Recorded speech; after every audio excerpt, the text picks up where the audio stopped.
नमस्कार दोस्तों, आप सबका स्वागत है मेरे YouTube चैनल के ऊपर। दोस्तों, जैसा कि हम सब जानते हैं कि कल 9 तारीख है और काफ़ी इम्पोर्टेंट दिन है और कल आईसीसी चैंपियंस ट्रॉफी का फाइनल भी है। ठीक है, तो यहाँ पर ये जो वीडियो था फाइनल वाला, ये आना था आपको फ्राइडे की शाम को, बट ये वीडियो जो है लेट हो गया, सैटरडे की शाम को आपको मिल रहा है।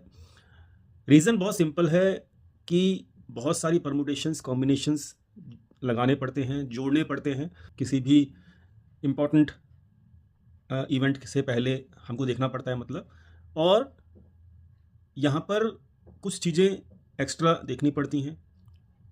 ठीक है, और दिन का आपको अलग अलग टाइमिंग होती है एक दिन के अंदर। ठीक है, उसको भी एनालाइज करना होता है, कौन सी चीज़ फेवर कर रही है किस टीम को, कौन सा समय किस टीम को फेवर कर रहा है, वो सब देखना होता है।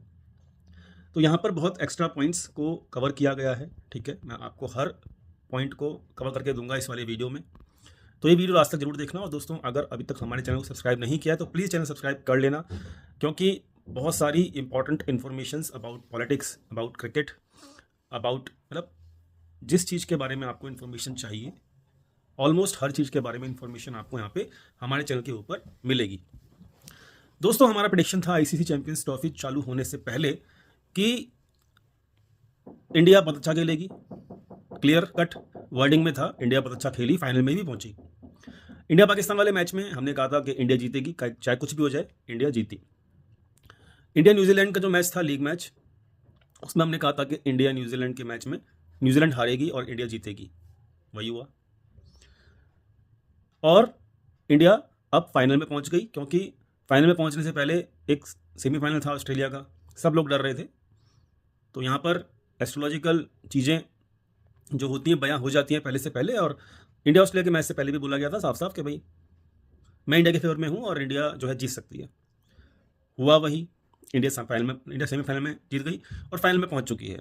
9 मार्च काफ़ी इंपॉर्टेंट दिन है। अब दूसरी चीज़ कि दूसरे ग्रुप से अगर देखें, चलो पहले हम अपने ग्रुप के बारे में ही बात कर लेते हैं। न्यूजीलैंड के साथ जो प्लैनेट्स जुड़े हुए हैं, वो जुड़े हुए हैं दोस्तों जुपिटर विद राहु। ठीक है, अब राहु जब भी किसी भी प्लैनेट के साथ जुड़ जाता है तो या तो वो उसको ऐसी जगह लेके जाएगा जहां बिल्कुल ही अंधकार होगा, यानी कि पाताल लोक। मतलब उसको कुछ समझ में नहीं आएगा उस इंसान को, और मतलब वो ऑलमोस्ट उसका बिहेवियर ऐसा हो जाएगा कि मतलब वो बावला हो जाएगा एक तरीके से, सिंपल भाषा में अगर बात करें तो। और नहीं तो वो ऐसी जगह पे उसको लेकर जाएगा ठीक इसका अपोजिट, कि बिल्कुल सातवें आसमान के ऊपर लेके जाएगा और सारी की सारी कामयाबी उसको देगा। ये नेचर है। ठीक है, मतलब एक प्रॉपरली एक कह सकते हो अनएक्सपेक्टेड नेचर होते हैं। ठीक है, और ये मार्केट के अंदर भी अप्लाई होता है। जब कभी भी यूरेनस का कनेक्शन होता है, ठीक है, स्टॉक मार्केट की बात कर रहा हूं मैं, जब कभी भी यूरेनस का कनेक्शन होता है, ठीक है, या यूरेनस का टाइमिंग होती है, बहुत बड़े बड़े स्विंग्स आते हैं। ठीक है, कहीं भी दे सकते हैं, नीचे भी ऊपर भी, बट स्विंग्स बड़े होंगे, याद रखना। तो यही चीज़ मैंने इसलिए ये बोला था आईसीसी चैंपियंस ट्रॉफी चालू होने से पहले कि न्यूजीलैंड एक ऐसी टीम होगी कि अगर हार गई तो वो स्टार्टिंग में ही बाहर हो जाएगी, और अगर नहीं हारी तो फिर सीधा फाइनल में मिलेगी। ये वाली वर्डिंग याद रखना, ये मैंने बोली थी, यही वर्डिंग थी मेरी। क्लियर? तो ये हो गई हमारे ग्रुप की बातें। तो देखा आपने, न्यूजीलैंड जो है फाइनल तक पहुंची और इंडिया भी फाइनल तक पहुंच गई है। बात कर लेते हैं दूसरे ग्रुप की। दूसरे ग्रुप के बारे में मैंने सिंपल बातें ये बोली थी कि अफगानिस्तान एक ऐसी टीम होगी जिसके बारे में मैं ये कह सकता हूं कि वो शॉक करेगी। हुआ ऐसा, और अफगानिस्तान के मैचेस भूलना मत देखना, ये मैंने बोला था। अफगानिस्तान ने शॉक किया, इंग्लैंड को बाहर किया, उसी के बलबूते इंग्लैंड बाहर हुआ है। और इंग्लैंड के बारे में मैं पहले बोल चुका था कि इंग्लैंड जो है वो नहीं जीतेगी। ये सिंपल वर्डिंग थी आईसीसी चैंपियंस ट्रॉफी शुरू होने से पहले, क्योंकि उसके साथ प्लानिटरी सिचुएशन नहीं थी। ठीक है, अब बात करते हैं कि जब इंग्लैंड को बाहर होना ही था ग्रुप स्टेज में और अफगानिस्तान को भी बाहर होना था, केवल शॉक करने के लिए अफगानिस्तान आया था, तो बाकी जो बची टीम थी वो थी साउथ अफ्रीका और ऑस्ट्रेलिया। तो वो हमारे मुताबिक सेमीफाइनल तक पहुंची। ये मैं पूरी कहानी बयां कर रहा हूं, और अभी आपको समझ में आएगा मैं क्यों बयां कर रहा हूँ।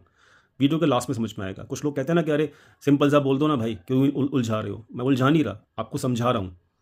ठीक है, और ये बहुत ज़रूरी है समझना। क्लियर? वीडियो के लास्ट में आपको समझ में आएगा।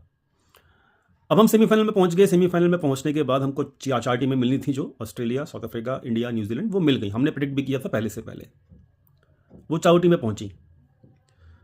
अब लोग कह रहे थे कि भाई न्यूजीलैंड से इंडिया हार जाए कैसे भी करके, ताकि हमें ऑस्ट्रेलिया फेस ना करनी पड़े।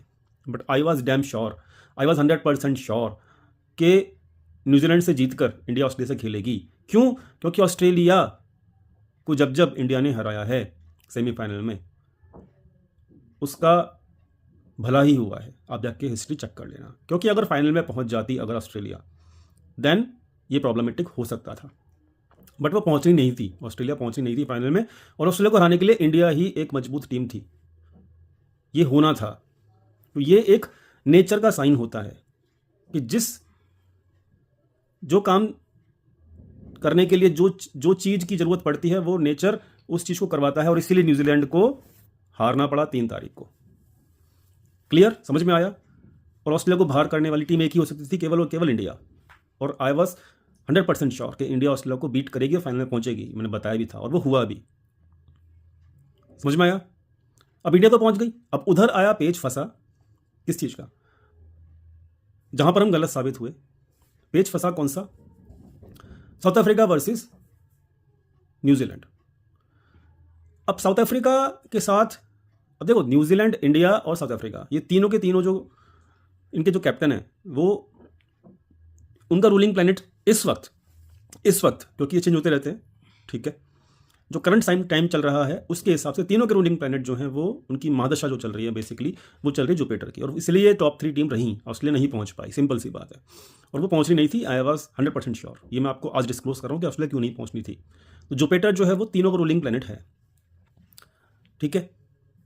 और तीनों टीम लास्ट तक टिकी। सबसे पहले ऑस्ट्रेलिया बाहर हुई ना, तो तीनों टीम लास्ट तक टिकी। अब यहां पर साउथ अफ्रीका को पहुंचना था फाइनल तक। मेरे हिसाब से साउथ अफ्रीका को फाइनल तक पहुंचना चाहिए था। बट अगेन मैं आपको समझा रहा हूं, और मुझे ऐसा लगता है, मैं गलत हो सकता हूं, बट मुझे ऐसा लगता है कि जो प्रकृति है, जो नेचर का जो इंडिकेशंस है, वो हमको मिला सेमीफाइनल जो सेकंड वाला हुआ उसके अंदर। अगर ऑस्ट्रेलिया अगर साउथ अफ्रीका जीतती, तो यहाँ पर साउथ अफ्रीका के चांसेस ज़्यादा होते इंडिया को हराने के। वो क्लियर हो जाता, ठीक है, वो क्लियर होता। क्योंकि टेम्बा बबूमा की जो प्लैनेट्स है ना, वो आप देख रहे हो, वो कब से एक ऐसा कैप्टन, मतलब हाइट कम फाइट ज़्यादा वाला हिसाब किताब है उसके साथ।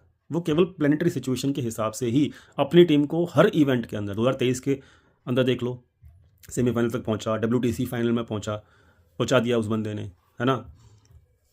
यहाँ पर भी देख लो आप, ICC चैंपियंस ट्रॉफी में देख लो, सेमीफाइनल तक पहुंचा। तो उसके प्लानिट्स हैं उस तरीके के कि वो, मतलब उसके प्लानिट के दम पर ही आप कह सकते हो कि वो बहुत ज़बरदस्त। बस अब कहीं ना कहीं तो कुछ ना कुछ नेचर को कुछ कराना है, इसलिए वो चीज़ अच्छे प्लानिट होने के बावजूद भी जो है वो उसका रिजल्ट नहीं मिल रहा उनको। तो यहाँ पर जो मैं बात कर रहा था अपने ट्वीट के अंदर, कि मुझे सेकेंड इंडिकेशन ये मिला नेचर का कि जो मैच हो रहा है कल का, वो होगा इंडिया पाकिस्तान वाले मैच में जो पिच यूज़ की गई थी उसके अंदर। अब इंडिया पाकिस्तान का जो मैच हुआ था वहाँ पर टर्निंग ट्रैक है, सिंपल टर्निंग ट्रैक है। तो ये एक इंडिकेशन है कि पिच भी वही मिली है आपको जो इंडिया के फेवर में हो सकती है, चांसेस हैं उसके। क्यों? क्योंकि इंडिया के पास क्वालिटी स्पिनर ज़्यादा हैं। स्पिनर्स मैच जिताएंगे, याद रखना, क्वालिटी स्पिनर्स ज़्यादा हैं, और जो टीम स्पिनर अच्छा खेल गई वो मैच जीतेगी। सिंपल है इसमें, क्योंकि पिच इस तरीके की यूज़ हो रही है। तो यहाँ पर जो पिच दी गई है ICC के द्वारा, वो कौन सी दी गई है?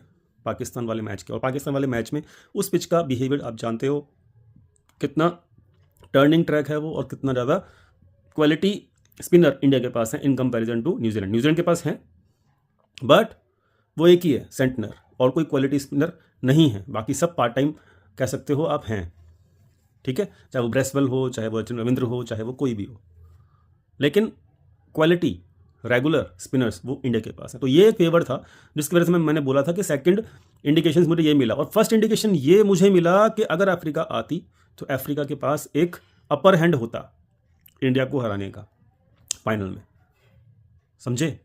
और उसके प्लैनेट्स वो दिख रहे थे। बट यहाँ पर अगर मैं देखूं कि हमारे एनालिसिस जो गलत हुआ सेमीफाइनल में, वो एक अच्छी बात हुई, क्योंकि अगर अफ्रीका जीतती वहाँ पर सेमीफाइनल में, तो वो एक प्रॉपर इंडिकेशन होता कि 60-40 का रेशियो होता और 60% जो है वो अफ्रीका जीतती 9 तारीख को फाइनल में। अगर अफ्रीका सेमीफाइनल जीत जाती और फाइनल में पहुंच जाती तो 9 तारीख को 60-40 का रेशियो होता, 40% इंडिया, 60% साउथ अफ्रीका। बट जब हमने इसको मतलब पर्सनली मैंने जब इसको एनालाइज किया कि ऐसा क्यों हुआ कि अफ्रीका हारी, तो ये भी एक नेचर का इंडिकेशन है,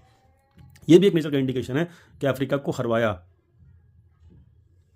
नेचर ने, प्लैनेट्स ने, और साथ नहीं दिया। तो अब न्यूजीलैंड आ गई है, तो ये जो इंडिकेशन था कि अफ्रीका हारी है, it is good for India. ये एक अच्छा साइन था और यही फर्स्ट इंडिकेशन था जिसके बारे में मुझे बताना था वीडियो के अंदर, और ये मैंने डिस्क्लोज कर दिया है। अब यहाँ पर जो फाइनल है उस पर पहुँचते हैं, और ये फाइनल जो है इंडिया न्यूजीलैंड का है। न्यूजीलैंड के कैप्टन के साथ और इंडियन कैप्टन के साथ दोनों के अंदर सिमिलरिटी है कि दोनों का जो इस वक्त महादशा है वो चल रही है जुपिटर की, लेकिन अंतरदशा जो चल रही है वो प्लैनेट की चल रही है, न्यूजीलैंड के साथ चल रही है राहु की, और हमारे रोहित शर्मा जी के साथ जो इंडियन टीम के कैप्टन हैं उनका जो चल रही है वो चल रही है शनि की, सैटर्न की। और सैटर्न जो है उसका जो टाइमिंग है वो अभी ख़त्म नहीं हुआ है इंडियन कैलेंडर के हिसाब से। इंग्लिश कैलेंडर के हिसाब से आप कह सकते हो कि जी वो 2024 8 नंबर न्यूमरोलॉजी के हिसाब से बोल सकते हो कि जी 8 नंबर तो खत्म हो गया, ठीक है। इसलिए न्यूमरोलॉजी और एस्ट्रोलॉजी में डिफरेंस होता है, ठीक है। तो न्यूमरोलॉजी के हिसाब से आप कह सकते हो कि जी 8 नंबर जो है वो तो खत्म हो गया है, और सैटर्न का टाइम होता है वो तो ख़त्म हो चुका है। लेकिन एस्ट्रोलॉजी के हिसाब से 28 मार्च तक सैटर्न का जो टाइम है वो चलेगा, और उसके बाद ही जाके मार्स का टाइम चालू होगा अगले 1 साल तक। तो हमारा जो हिंदी कैलेंडर है वो अप्रैल से चालू होता है, तो 28 मार्च तक शनि का अभी इस साल में टाइम पीरियड चालू है। तो अंतरदशा जो है वो ये कह रही है कि समवेयर इट विल हेल्प, मतलब it will give the edge to the Rohit Sharma in the final, ठीक है, समझ में आ गया। बट अब यहाँ पर आते हैं कुछ जो हमने एडिशनल पॉइंट्स कवर किए हैं, मतलब जो एनालाइज किए हैं वो इंपॉर्टेंट है, याद रखना। कल का मैच पहली बात तो एक तरफा नहीं होगा, बहुत टफ मैच होने वाला है, और बहुत बड़े बड़े स्विंग्स मिलेंगे किसकी वजह से, राहु की वजह से। याद रखना, जो अंतरदशा है ना सेंटिनर की, उसकी वजह से आपको बड़े बड़े स्विंग्स मिलेंगे कल के मैच में। एक तरफ लगेगा, मतलब ऐसा होगा कि पहले एक टीम जीत रही, दूसरी फिर ऐसे करके, मतलब अप डाउन मैच काफ़ी टाइम होगा, ठीक है। तो जो कमज़ोर दिल वाले मैच बंदे हैं वो तो प्लीज़ ना देखें कल का मैच, बहुत ज़्यादा अप डाउन होगा, ठीक है। और मुझसे बार बार ट्विटर पे मत पूछना, तो आपने तो ये कहा था ऐसा हो रहा है, लेकिन मैं आपको पहले से बता रहा हूँ कि क्यों होगा, ठीक है, होगा, ये श्योरिटी है। अब यहाँ पर जो टाइम फ्रेम है ना, कल के दिन का जो पंचांग जाके उसको उठा लेना, उसमें आपको दिखेगा कि कल के दिन शाम को 7:48 के आसपास, यानी कि 7:45 बजे के आसपास एक ऐसा टाइम चालू होगा जो फेवर कर सकता है न्यूजीलैंड को। ये हमें एक बात याद रखनी है, इसलिए मैं कह रहा हूँ मैच कांटों का होगा, और जो रेशियो है विनिंग रेशियो वो ऑलमोस्ट समझ लो 55-60% इंडिया का है, और 40% न्यूजीलैंड का है। लेकिन हमें क्या बात याद रखनी है कि इंडिया को जो मैच पकड़ बना लेनी है, ऐसी पकड़ बनानी है, और इंडिया को ना ये मैच जो है वो मैक्सिमम रूल करना पड़ेगा, कल के दिन रूल करना पड़ेगा, मतलब कंट्रोल में रखना पड़ेगा 7:45 बजे से पहले जितना रात को वो भी टाइम, मतलब सुबह दोपहर को 2 बजे से लेके और रात को 8 बजे तक का जो टाइम है, इस टाइम के अंदर इंडिया को हर चीज़ बेहतर करनी होगी। ये सिंपल सा मैं आपको एज पर द टाइमिंग बता रहा हूँ, क्योंकि शाम को 8 बजे के बाद the time will help to the New Zealand captain, simple सी बात है। तो उससे पहले इतना ज़्यादा कंट्रोल कर लिया जाए, ठीक है, इतना ज़्यादा कंट्रोल कर लिया जाए कि मैच जो है वो फिर किसी भी हालत में उनके पास अगर अच्छा टाइम आता भी है तो भी वो उस मैच को निकाल ना पाएँ। तो अगर ऐसा है तो सिंपल सी बात यह है कि आपको फर्स्ट इनिंग में पूरा मैच कंट्रोल करना पड़ेगा, डन। प्लस दूसरी चीज़, कुछ कंडीशन से बता रहा हूँ मैं, ये सिंपल बातें हैं ये, और आपको समझनी पड़ेंगी। तभी ये सब मैच पॉसिबल हो पाएगा इंडिया के फेवर में जीतना। ठीक है, रेशियो जो है मैच का वो क्या है, 60-40 लगा लो, इंडिया का फेवर 60 का है और 60% कैसे कैसे होगा वो समझ लो। रोहित शर्मा का चलना बहुत ज़रूरी होगा। रोहित शर्मा का कंट्रीब्यूशन, चाहे वो कैचेस पकड़े, चाहे वो रन बनाए और चाहे वो कैप्टनसी में अपना कमाल दिखाए, रोहित शर्मा का कंट्रीब्यूशन इस मैच के अंदर बहुत ज़्यादा ज़रूरी होगा, बहुत ज़्यादा ज़रूरी होगा। उसके कंट्रीब्यूशन के बिना अगर आप ये सोचो कि रोहित शर्मा कुछ भी कंट्रीब्यूट ना करे और कुछ और बंदा कंट्रीब्यूट कर दे, तो ऐसा नहीं हो सकता। You can't win the match, आप मैच नहीं जीत सकते। रोहित शर्मा का कंट्रीब्यूशन होना बहुत ज़्यादा ज़रूरी है। ठीक है, समझ लेना। और एज ए कैप्टन ये रोहित शर्मा का लास्ट मैच है, ये भी मैं आपको बता दे रहा हूँ। एज ए कैप्टन पॉसिबिलिटी है, मैं ये नहीं कह रहा कि देखो पॉसिबिलिटी ये है कि मैचेस मतलब उसका ना अभी टाइम पीरियड जो है ना वो अब लास्ट चल रहा है, ये मैं आपको बता दे रहा हूँ। लास्ट टाइम पीरियड चल रहा है रोहित शर्मा का, तो अब लास्ट टाइम पीरियड के अंदर सबसे पहले उसकी कैप्टनसी जाएगी।